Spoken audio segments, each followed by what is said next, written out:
حضرت علی رضی اللہ تعالیٰ عنہ فرماتے ہیں کہ میں نے اللہ کے رسول صلی اللہ علیہ وسلم کو دیکھا کہ آپ صلی اللہ علیہ وسلم نے اپنے دائیں ہاتھ میں ریشم لیا اور اپنے بائیں ہاتھ میں سونا لیا، اور پھر فرمایا ان ھذین حرام علی ذکور امتی، کہ یہ دونوں میری امت کے مردوں پر حرام ہیں۔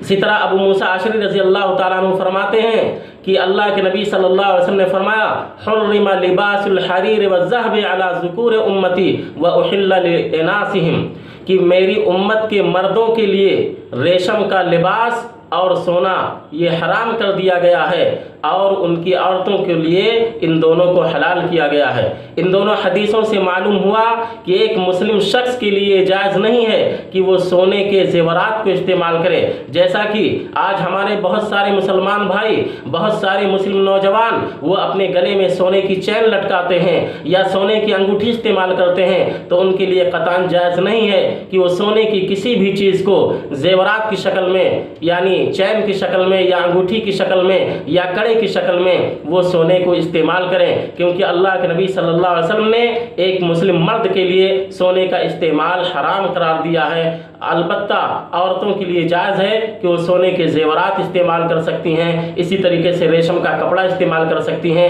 لیکن ایک مسلم مرد کے لیے ہرگز یہ جائز نہیں ہے کہ وہ ریشم کا لباس یا سونے کے زیورات استعمال کرے۔ اللہ رب العالمین ہم سب کو اس سے بچنے کی توفیق عطا فرمائے، آمین۔